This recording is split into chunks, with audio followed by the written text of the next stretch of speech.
Olá! A pergunta que abre o programa de hoje está baseada também, como no último programa, em 1 Coríntios 6, 2 e 3.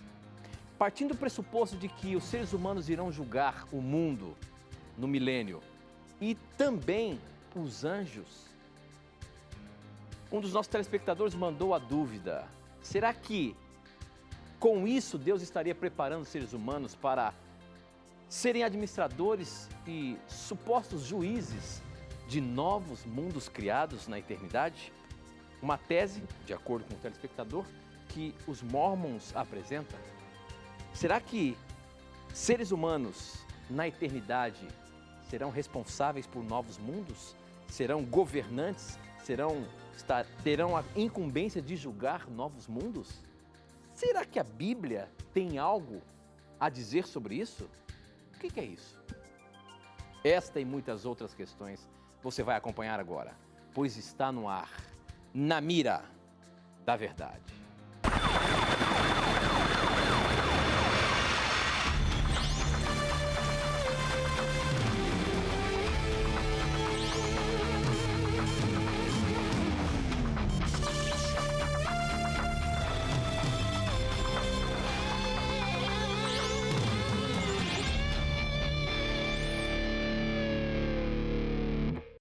Olá, seja muito bem-vindo. Estamos começando mais um Na Mira da Verdade e você é você quem faz o nosso programa. Seja muito bem-vindo. A partir de agora, nos conectamos com o Brasil e o mundo através das ondas do rádio, da internet e da TV Novo Tempo, espalhada pelo nosso país. Obrigado pela sua audiência. E como eu sempre digo, você faz a pergunta, mas quem está responsável para responder baseando-se na palavra de Deus e está na mira da verdade é Ele. Professor Leandro Quadros. E aí, professor, tudo bem? Ó, aqui, ó. Você tá na mira sempre, hein? Quero ver como é que você vai se sair hoje. Vamos ver, Deus ajude que dê tudo certo. Quero mandar, Tito, um abraço aqui, que nossa amiga Emily, nossa produtora, disse que tem uma pessoa que assiste o nosso programa, que gosta muito, a Thaís Barbosa. Um abraço, irmã Thaís Barbosa, de Cruzeiro, São Paulo. Né? Que Deus guarde os seus caminhos. E que Deus abençoe a você, amigo telespectador e ouvinte, pelas orações que você tem feito, pelo nosso trabalho, pela Novo Tempo. Obrigado pelo carinho que você tem demonstrado para conosco. Muito bem, professor. Eu também quero mandar um abraço para uma pessoa muito especial. Há muito tempo atrás, eu fui despachante policial e eu tinha um dos clientes nossos lá. Hoje está conhecendo a Palavra de Deus mais a fundo, tem estudado a Palavra de Deus. E eu queria mandar um abraço a ele, o seu Albino Alexandre, lá da cidade de Tupã. Muito bom saber que o senhor tem estudado a Palavra de Deus e conhecido verdades eternas. Que Deus lhe abençoe ricamente, viu? Muito bem, professor. Nós abrimos o programa falando sobre essa questão de uma suposta possibilidade dos seres humanos administrarem e julgarem novos mundos na eternidade. Uma tese que, de acordo com o nosso telespectador Nairo de Castilho, os Mormons pregam isso. A pergunta dele é a seguinte: os eleitos servirão de juízes para o Senhor no milênio. Todavia, essa vocação acabará depois que o mundo for julgado. No entanto, o fato de Deus colocar os salvos como juízes seria na intenção de, no futuro, prepará-los para administrar e julgar futuros novos mundos? Pois andei pensando na ideia dos Mormons e mesmo não concordando com eles, isso acima faz um bom sentido. Enfim, após o milênio, os eleitos realmente irão administrar novos mundos, como pregam os Mormons, professor? Primeiramente, eu tenho um carinho profundo por nossos irmãos Mormons, porque apesar de termos divergências doutrinárias, o povo mórmon é um povo que me chama muito a atenção pelo fato de, quando discorda de ideias, não é agressivo com ninguém. Né? Dificilmente você vê um mórmon que fica sendo agressivo ao discordar de ideias. Então isso é um exemplo bonito, né, para nós aprendermos a sermos assim, a aprendermos a separar ideias de pessoas. Né? Então, o que eu vou dizer aqui tem a ver apenas com ideologia, não tem a ver com pessoas. E os nossos telespectadores temos uma parcela significativa de irmãos mormons que nos acompanham. E esses irmãos que nos acompanham há vários anos sabem que eu estou falando isso não é por bajulação, mas é porque é do meu coração mesmo. Porque se o movimento religioso é agressivo, eu vou dizer que é agressivo, eu não devo nada para ninguém nesse sentido, sou um grande pecador e devo a Deus. Agora, nesse sentido eu falo a verdade, goste ou não goste, eu vou falar. Né? Agora, deixando de lado isso, né, de que realmente nossos irmãos mormons têm muitas coisas agradáveis de se perceber, especialmente a sua maneira de discordar daqueles que pensam diferente, nós não encontramos realmente respaldo bíblico para esta compreensão de 1 Coríntios 6, verso 2. Por quê? Quando nós lemos alguns textos bíblicos além de 1 Coríntios 6, percebemos que, na verdade, o propósito de os eleitos tomarem parte no juízo não é para eles aprenderem a administrar outros mundos, mas é para eles terem certeza quanto à maneira justa usada por Deus no processo judicial. Quando estudamos a doutrina do juízo, percebemos que Deus gosta de prestar contas às suas criaturas. Olha que interessante, um Deus soberano gosta de colocar as cartas sobre a mesa, diríamos assim, para que as suas criaturas não tenham dúvida alguma do caráter amoroso e justo dele. Em Romanos 3, verso 4, lemos algo interessante, vemos este conceito. Diz assim, de maneira nenhuma, seja Deus verdadeiro e todo homem mentiroso, como está escrito, para que sejas justificado nas tuas palavras e prevaleças. Pegando um texto lá do Salmo 51, aqui é dito que Deus será justificado, digamos assim, nas suas palavras.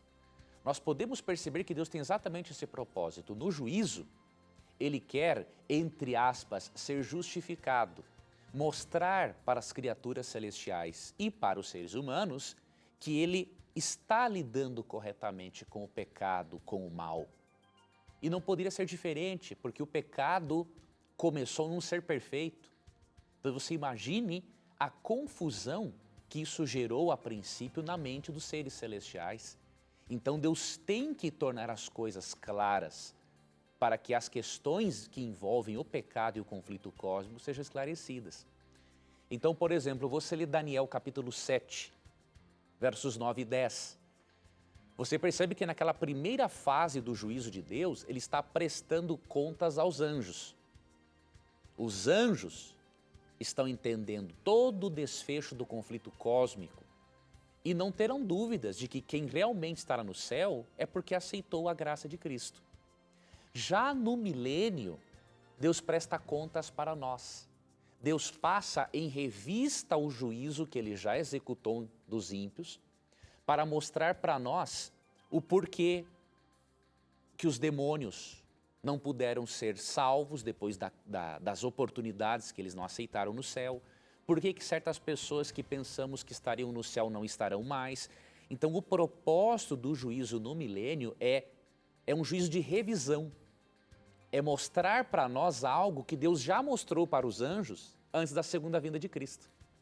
Então não percebemos na Bíblia que o juízo milenial, diríamos assim, que ocorre durante o milênio no céu, não percebemos na Bíblia que ele tem esse propósito, preparar os justos para administrarem outros mundos.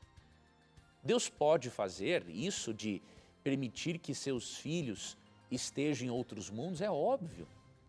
Nós não teremos limites para aprender, para conhecermos lugares que Deus criou. Agora, não podemos tirar do texto bíblico aquilo que ele não diz. Então, o propósito do juízo é mostrar para nós que Deus lidou corretamente com o pecado dos pecadores. Agora, preparar-nos para administrar nos mundos, nós realmente não encontramos base bíblica para isso. Ok, muito bem, professor. O programa está apenas começando.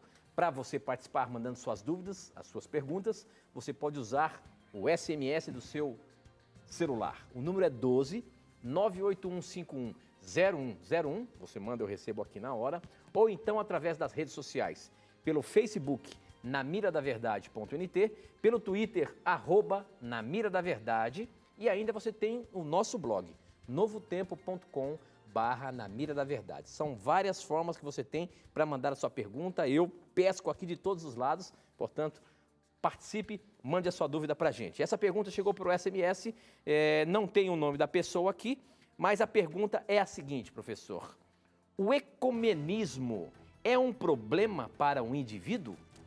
Você sabe que agora há pouco, no último dia 16, houve um grande encontro ecumênico nos Estados Unidos, que tinha até apoio do Papa Francisco e muitos outros evangélicos. Foi um mega evento. Agora a pergunta que ele fez aqui: o ecumenismo é um problema para o indivíduo? Por que isso? Existe algum problema no ecumenismo? O que é o ecumenismo, para nós contextualizarmos aqui para o nosso telespectador? Vamos explicar. Antes eu queria só fazer uma observação para não gerar, de repente, uma compreensão equivocada para o telespectador. Quando eu falei que não devo nada para ninguém, é no sentido teológico, né? Agora, óbvio, eu como pecador, eu devo sim algo para certas pessoas que eu magoei em algum momento, tenho que pedir perdão.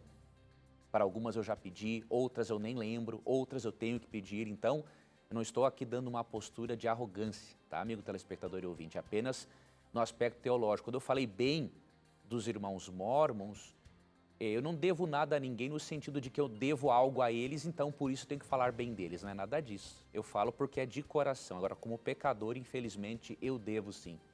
Mas e por isso eu conto com a graça de Deus para me ajudar, tá? Vamos dar sequência aqui. Primeiramente, o ecumenismo, ou seja, a união entre igrejas, pode ser bom ou pode ser mal. Depende do ecumenismo. Todo ecumenismo feito para as pessoas se unirem em torno de verdades bíblicas e ou para amenizar o sofrimento do próximo é um ecumenismo maravilhoso. Agora, todo ecumenismo que envolve unir igrejas, mas deixar de lado verdades bíblicas, é uma maldição de Satanás. E eu vou mostrar o porquê.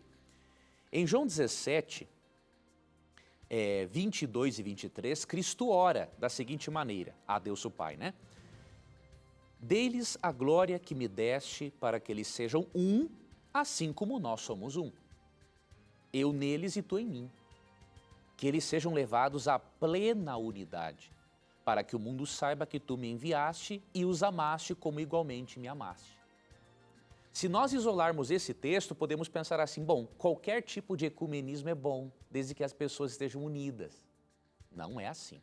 Olha o verso 17, qual deve ser a base do bom ecumenismo, diríamos assim. Santifica-os na verdade, a tua palavra é a verdade. Então, o bom ecumenismo ou a boa união é aquela com base na verdade da palavra de Deus. Então, se igrejas se unem para aceitarem verdades bíblicas, essa é uma boa união. Agora, se uma igreja procura se unir com outras, deixando de lado verdades fundamentais das Escrituras em nome da união, esta é uma falsa união. Satanás se aproveitará disso com certeza para incutir nas pessoas uma religião pela metade, diríamos assim.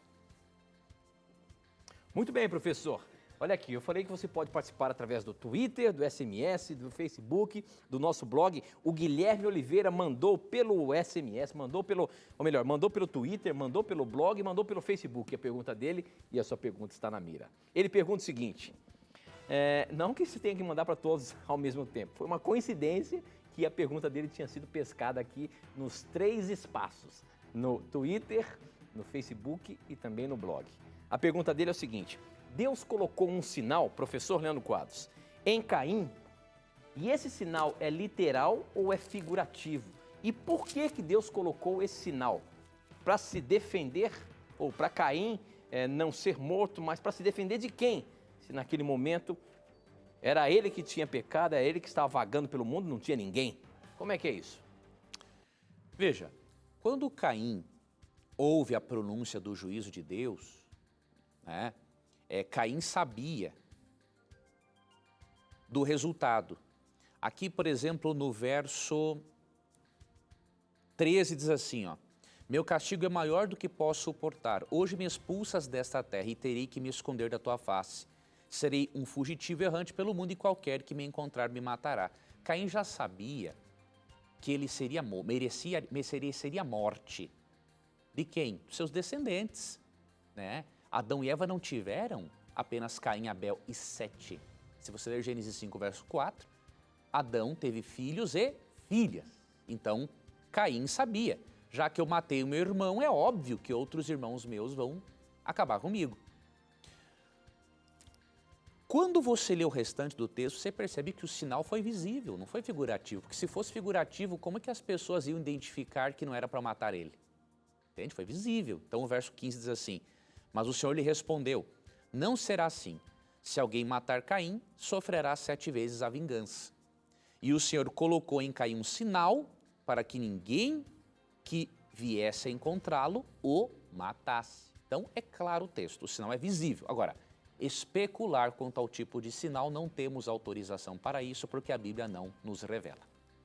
Ok, professor, muito bem. Bom, eu queria aproveitar e apresentar para você o nosso curso bíblico que oferecemos aqui gratuitamente. Para você ter esse curso bíblico aí na sua casa, você pode entrar agora no nosso blog, novotempo.com/na mira da verdade. Você vai ver a imagem dessa revista, que é o curso Verdades para o Tempo do Fim.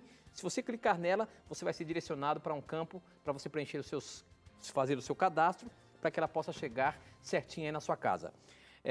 Eu também queria dizer que você pode entrar em horário comercial e ligar para a gente.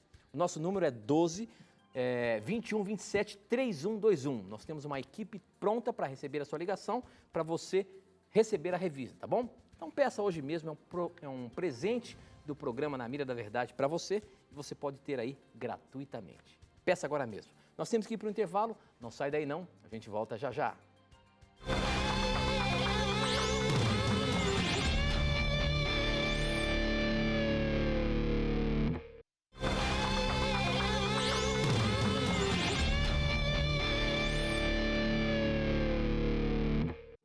Já estamos de volta, são 9 horas e 23 minutos. Eu queria dizer para você que, infelizmente, em virtude da propaganda eleitoral gratuita, nós temos que dividir em mais blocos o programa. E aí a gente tem que fazer esses intervalos para cumprir a lei. Mas, logo depois das eleições, o programa voltará normal com seus 2 blocos, onde a gente pode, num maior ritmo, responder melhor as suas questões, tá bom? Participe do programa, mande as suas dúvidas para a gente. Para você participar, você pode mandar por SMS, o número é 12 981510101. Você pode também mandar pelas redes sociais, Facebook, namiradaverdade.net e Twitter, @namiradaverdade. E ainda no nosso blog, novotempo.com/namiradaverdade, tá bom? Quarta-feira é dia de nós lançarmos um bom debate.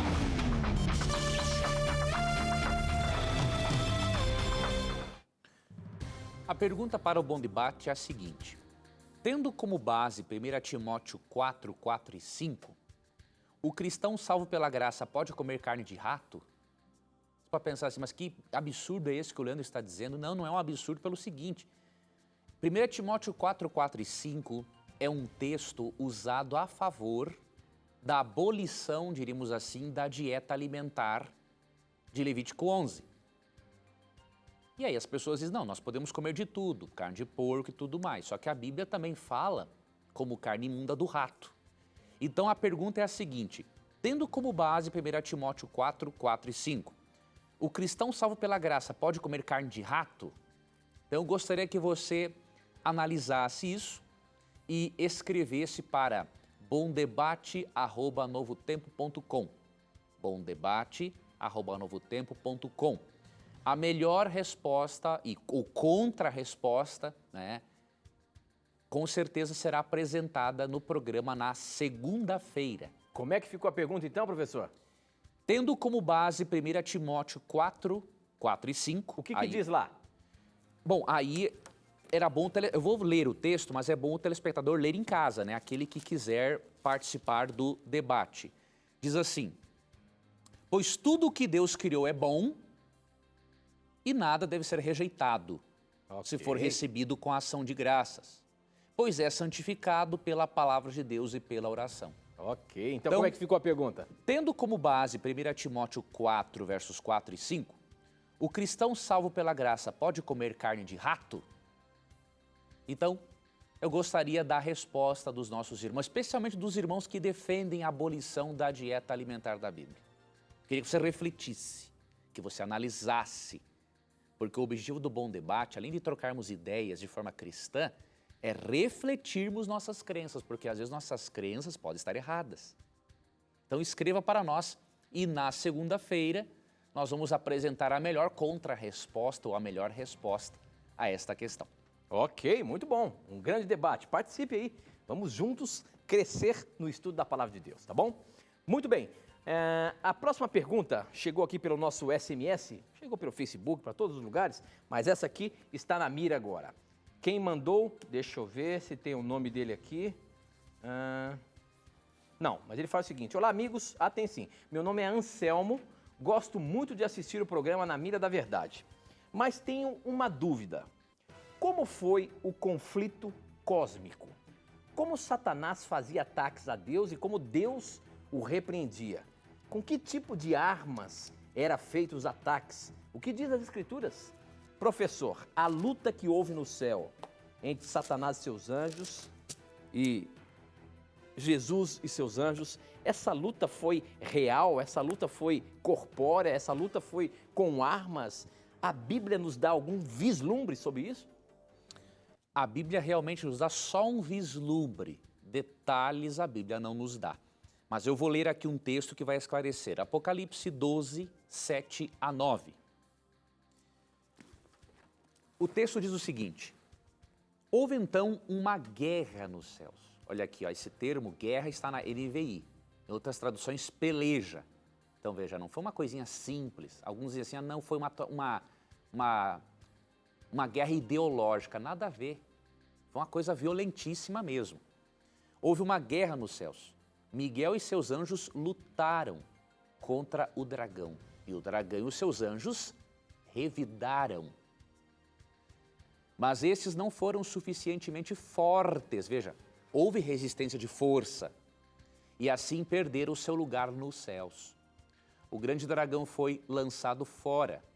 Ele é a antiga serpente, chamada Diabo ou Satanás, que engana o mundo todo. Ele e os seus anjos foram lançados à terra. A batalha foi literal, envolveu-se em pancadaria, e eu recomendo que você leia um outro texto, Daniel capítulo 10. Quando você vê o anjo Gabriel tendo que lutar contra um demônio responsável por administrar a região da Pérsia, Gabriel disse que ele lutou 21 dias e que só conseguiu sair daquele confronto porque Miguel apareceu para ajudá-lo. Veja, vocês já pensaram? Dois anjos poderosíssimos ficarem discutindo, batendo boca 21 dias, uma coisa ridícula. É óbvio, a batalha entre o bem e o mal é literal, é real. Agora, armas, essas coisas, nós não temos detalhes, então nós não podemos especular sobre isso. Agora, em relação ao que o texto bíblico diz, a batalha sim é literal e envolve grande força. Muito bem, professor, ok. Essa pergunta agora que eu vou colocar na mira chegou pelo nosso blog, novotempo.com/na mira da verdade. O Marcelo Henrique, ele é de Guaraçaí, São Paulo, ele pergunta o seguinte: de acordo com Romanos 11, 25, sobre a plenitude dos gentios, isso ocorrerá até o arrebatamento ou na segunda vinda de Cristo? E outra, Isaías 65, 17, falando sobre novos céus e nova terra, será aqui mesmo ou subiremos a um outro plano? Professor, como é que é essa pergunta aí de Romanos 11, 25? A plenitude dos gentios será até o arrebatamento ou até a vinda de Jesus? Vamos ler o texto, Romanos 11, eu abri em Atos aqui. 11, 25, né? Isso. Quer que eu leia aqui? Pode ler para nós, Tito. Então, vamos lá. 11, 25 diz o seguinte: meus irmãos, quero que vocês conheçam uma verdade secreta, para que não pensem que são muito sábios. A verdade é esta: a teimosia do povo de Israel não durará para sempre, mas somente até que o número completo de não-judeus ou gentios venham para Deus. E aí, professor? A tua tradução já explicou o assunto, né? Então, a plenitude dos gentios é Deus completar o número de salvos, obviamente, antes da volta de Jesus Cristo. A Bíblia não ensina, amigo, telespectador e ouvinte, que depois do arrebatamento da igreja, Deus dará mais um período aí de 7 anos para a conversão de judeus. Na Bíblia não ensina essa doutrina. Tá? A volta de Cristo é um evento único, então isso aqui será antes do arrebatamento. A respeito da sua pergunta, referente a Isaías 65:17, é muito interessante a sua pergunta.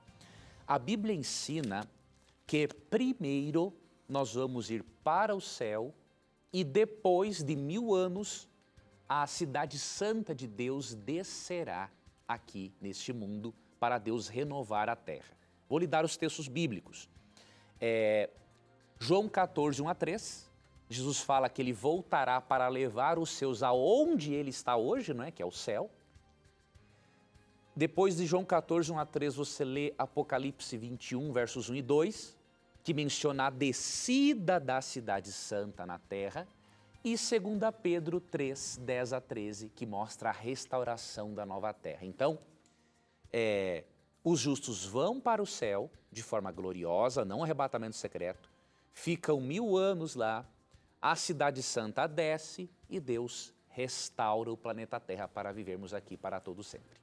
Agora é interessante, você reforçou aí, a pergunta dele também consta sobre arrebatamento ou até a segunda vinda. Na verdade, arrebatamento e segunda vinda é o mesmo período. É, exatamente. É a mesma coisa, não é isso? Porque 1 Tessalonicenses, Tito, 4, versos 16 e 17, conduz a palavra arrebatamento, amigo telespectador, está num contexto visível e audível. Né? Quando os santos são arrebatados, é num contexto em que a volta de Cristo vem ao som de trombetas, ou seja, um som visível, é algo visível. Ou audível. Audível, melhor. E é visível porque é acompanhada da ressurreição dos mortos, transformação dos vivos e arrebatamento dos vivos juntamente com os mortos ressuscitados. Então, é um evento audível, ao som de trombetas, e visível, porque haverá ressurreição. Então, amigo telespectador, eu sei que você é acostumado com a doutrina do arrebatamento secreto e tudo mais, mas olha, continue estudando este assunto na Bíblia, com o coração aberto, continue acompanhando Na Mira da Verdade, a Novo Tempo. Nós queremos lhe ajudar a entender esse assunto à luz da Bíblia e você vai perceber que realmente o arrebatamento secreto não é uma doutrina bíblica. Muito bem, já que a gente está falando sobre esse assunto, as perguntas começam a chegar. Aqui pelo Facebook, a Sônia Bonifácio Rocha, olha aí, ó, é minha prima, hein? A Sônia Bonifácio Rocha pergunta o seguinte, quando formos arrebatados e estivermos todos juntos, nós seremos estranhos sem conhecer ninguém? Ou seremos estranhos uns com os outros, sem conhecer ninguém? Ou conheceremos todas as pessoas e saberemos quem são os nossos pais, os nossos familiares, por exemplo? Como é que será, professor? Com certeza, amiga telespectadora. Veja bem, qual é a razão de Deus levar para o céu pessoas e dar uma amnésia espiritual nelas? Não tem lógica, né? Você vai para o céu, você chega lá e pensa, o que eu estou fazendo aqui? Mas por que eu estou aqui? Não tem lógica isso, né? Então, leia, por exemplo, Mateus 8:11. Aqui Jesus diz assim, ó, eu lhes digo que muitos virão do Oriente e do Ocidente e se assentarão à mesa com Abraão, Isaque e Jacó no reino dos céus. Se nós vamos conhecer Abraão, Isaque e Jacó, reconhecer quem já conhecíamos será uma coisa mais óbvia do mundo. Okay? Então, a transformação dos justos não envolve uma amnésia. Do contrário, o céu não teria graça nenhuma. Ok, mais uma nesse tema. Me chamo Rodinelli Braga, moro em Parauapebas, Pará. Me tire uma dúvida, como ficará a Bíblia, a palavra de Deus, na nova terra? Será que ainda permanecerá como ela é? Ou seja, nós continuaremos aprendendo de Deus, mas a Bíblia, a palavra de Deus, ainda vai subsistir na eternidade? Com certeza, mesmo que nós venhamos a ter uma mente extremamente mais sofisticada do que essa que temos corrompida pelo pecado e não necessitemos mais desse tipo de leitura, Deus vai preservar a sua palavra, né, como um registro histórico, como uma manifestação do carinho dele. Nós vamos ter, sim, a oportunidade de lembrar por toda a eternidade que Deus um dia escreveu uma carta de amor para nós. Então, óbvio, nós vamos conhecer. E outro detalhe, nós vamos ter um conhecimento sobre as Escrituras infinitamente maior do que o que temos hoje. Com a nossa mente corrompida, nós não conseguimos extrair quase nada daquilo que Deus realmente tem aqui. É por isso que quanto mais lemos a Bíblia, quanto mais a estudamos, mais percebemos a nossa ignorância. Agora imagine na eternidade, com a mente usando 100% da capacidade cerebral e aprendendo do próprio Deus. Nós vamos ver assim, minha nossa, como eu fui imbecil de não entender isso desse jeito. Então, com certeza, a aprendizagem vai ser eterna, inclusive da palavra de Deus. Ok, muito bem, professor. Bom, como você sabe, você tem visto aí a programação da Novo Tempo. Nesse final de semana, nós vamos ter aqui na Novo Tempo uma grande celebração. Sábado, a partir das 8 horas da noite, nós vamos ter o evento Anjos em Ação. Muitas histórias de pessoas que conheceram a Novo Tempo, de pessoas que estão conhecendo. Além disso, nós vamos comemorar os 20 anos da TV Novo Tempo aqui no Brasil. Nós vamos ter uma grande festa e eu tenho certeza que você não pode perder. Sábado à noite, dia 3 de setembro, das 8 à meia-noite, uma programação ao vivo, pronta para você saber toda a história da TV Novo Tempo e celebrar junto com a gente. Veja só a nossa chamada.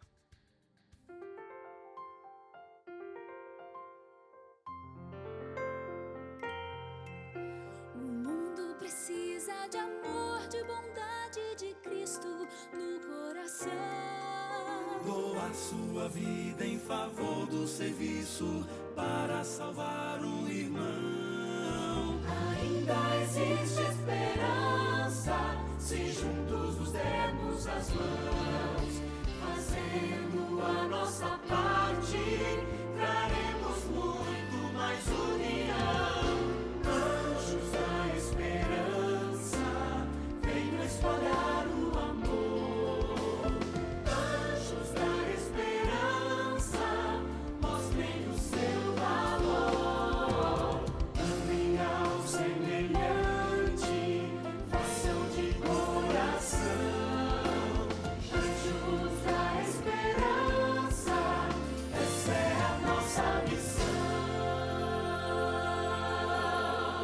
Venha celebrar conosco Anjos em Ação, dia 3 de setembro, às 20 horas, na TV Novo Tempo.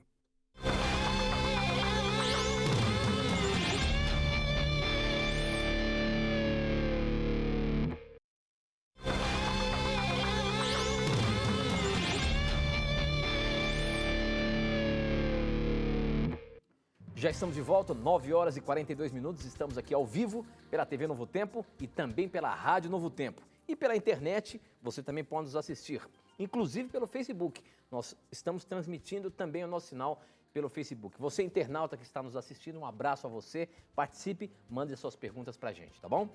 Muito bem, para você mandar suas perguntas pelo Facebook, o nosso endereço é namiradaverdade.nt, pelo Twitter, @namiradaverdade, SMS, o número é 12 98151 0101 e no nosso blog novotempo.com/namiradaverdade, tá bom?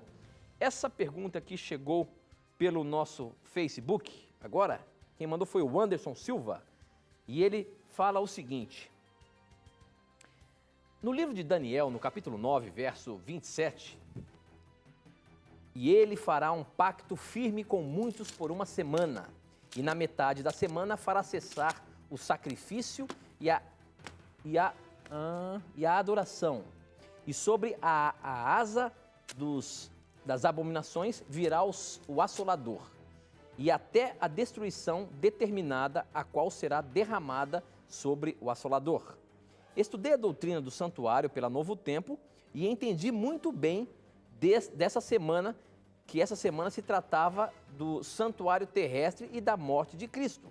Pergunto, Ouvi dizer que essa semana se culminará no tempo do fim e que essa semana se referia a 7 dias. E como um dia em profecia equivale a um ano, então 7 anos que se refere a 7 anos de paz na terra. Esse cálculo tem base bíblica ou é só especulação?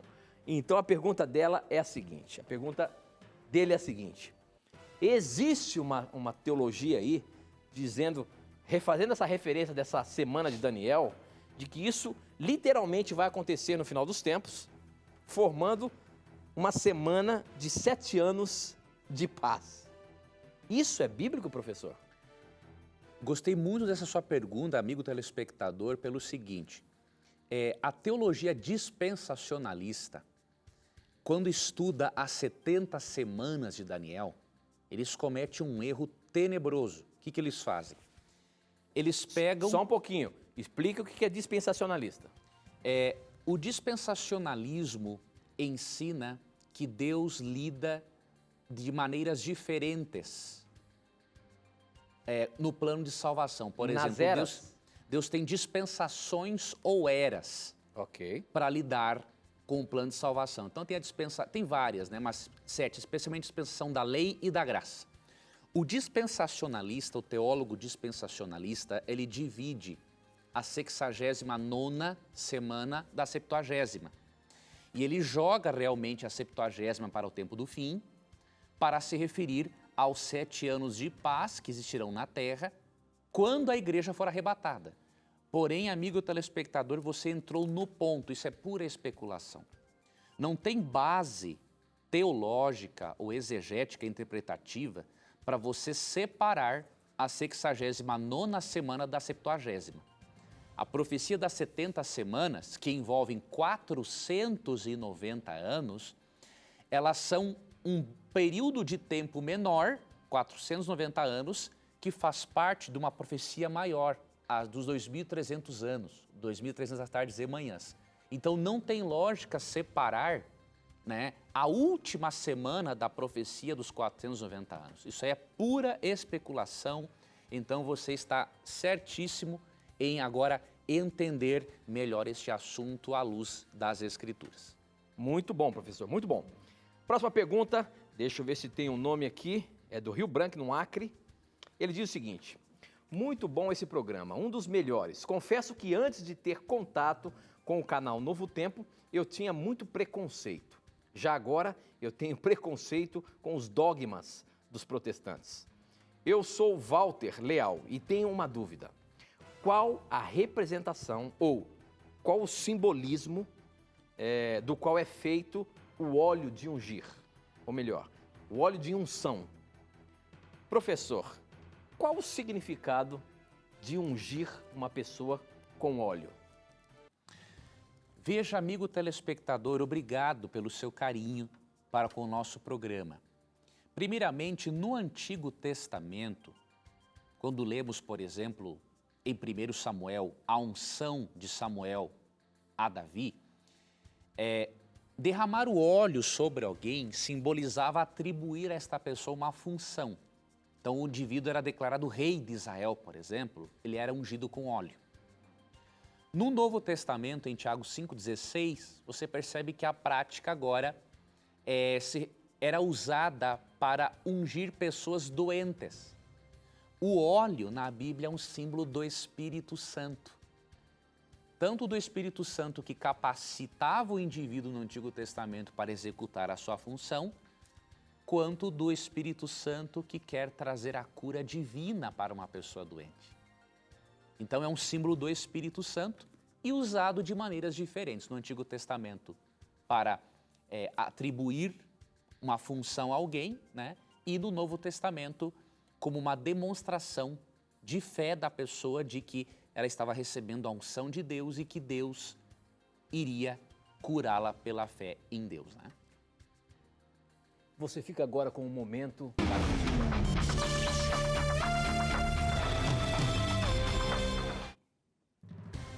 Eu quero dizer para você que eu me deparei com uma mentira E o problema é que a mentira tem como base, entre aspas, Mateus 5,48, né?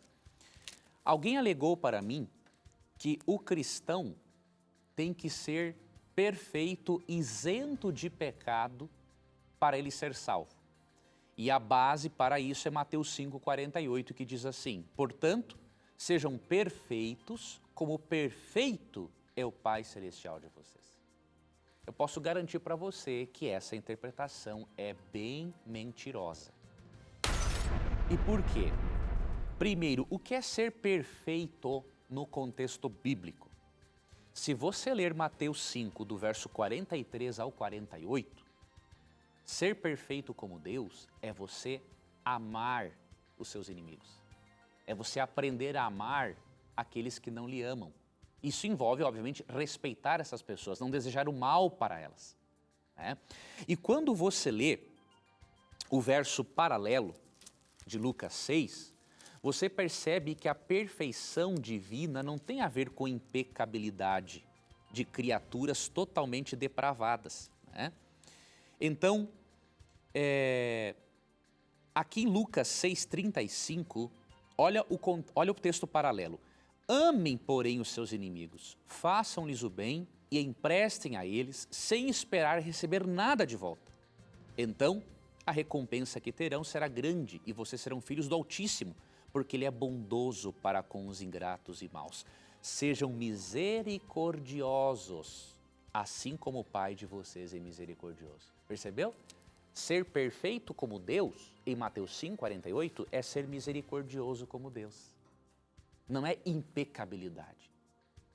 Para você desmascarar esse tipo de mentira grotesca que tem ofuscado a graça de Jesus, eu vou recomendar para você uma obra espetacular que eu já conhecia e que eu recebi hoje da imprensa universitária adventista Unaspres. Esse livro aqui você tem que ter para você refutar esse tipo de heresia satânica. De George Knight, um historiador adventista, o título é assim, ó, Eu Costumava Ser Perfeito. Neste livro, ele mostra a trajetória dele no perfeccionismo, como ele deixou de ser um cristão fariseu para ser um cristão autêntico. Este livro é muito interessante porque ele, além de contar a história de George Knight no perfeccionismo, que o levou até a abandonar o ministério certa vez, viu? Ele define aqui, ó, o pecado é amor, os adventistas negligenciam a lei, a justificação dura uma vida, a santificação um momento. Olha como o assunto é relevante e chamativo.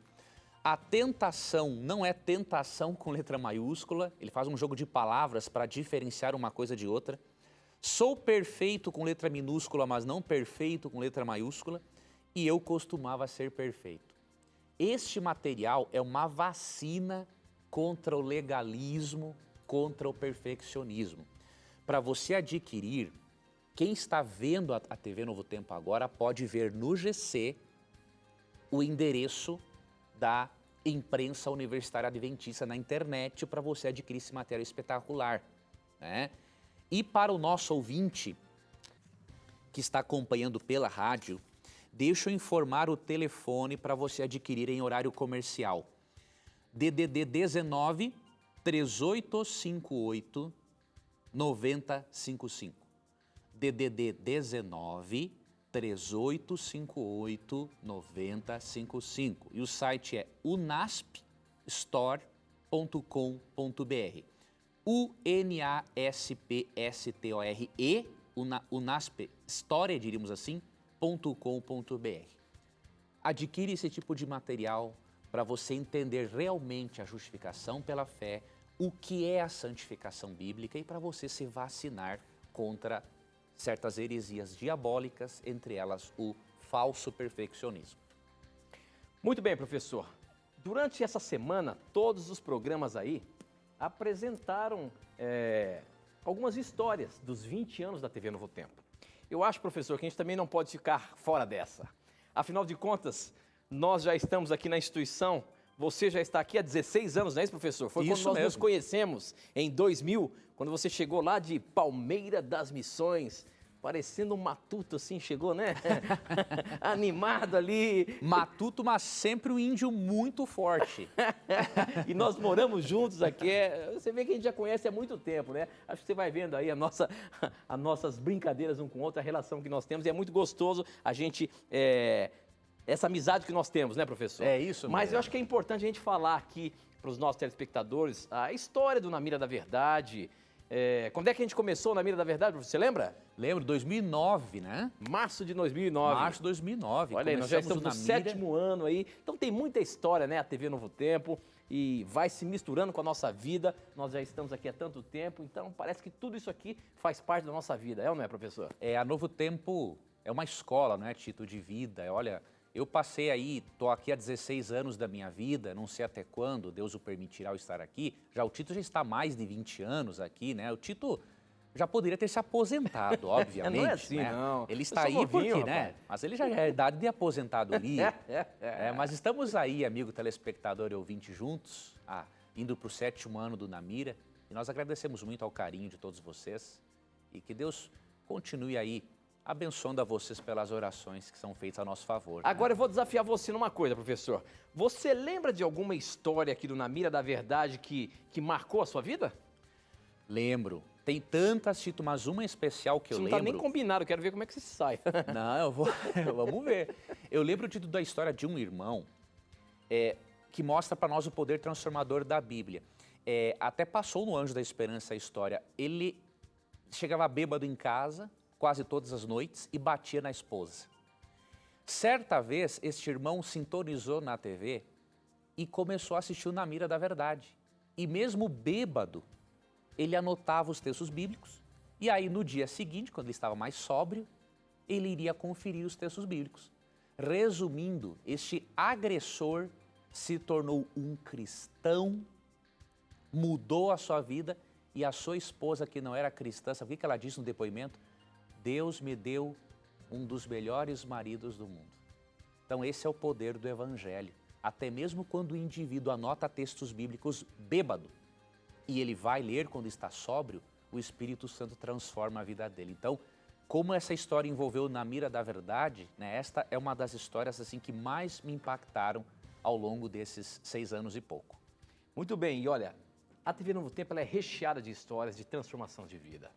E nós estaremos apresentando essa celebração no dia 3 de setembro, no Anjos em Ação. Acompanhe essa programação, vai ser muito, muito edificante. Nós temos ainda algum tempinho para colocar mais uma perguntinha, professor. Tem 2 minutinhos, vamos ver se você consegue responder. O João Castilho, ele pergunta o seguinte, ele é de Gramado.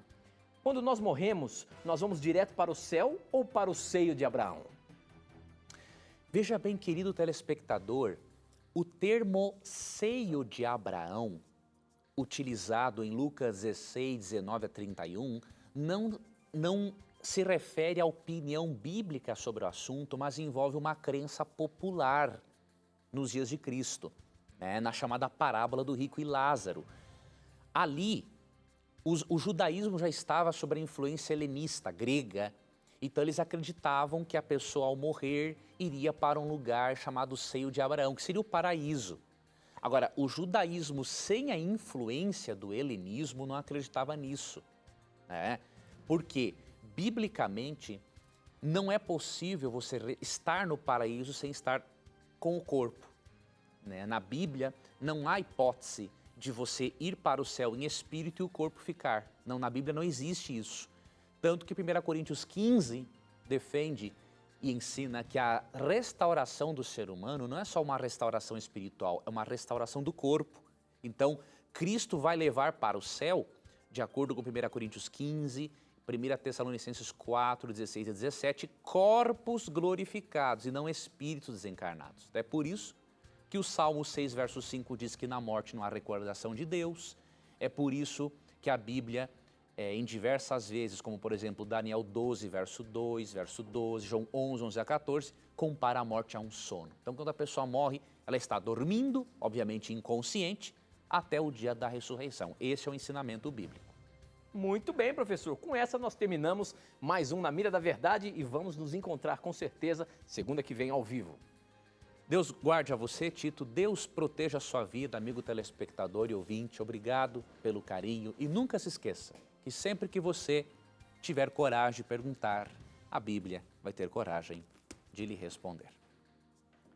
E aqui você já sabe, sempre as suas dúvidas, os seus questionamentos estarão na mira da verdade. Até o nosso próximo encontro. Tchau.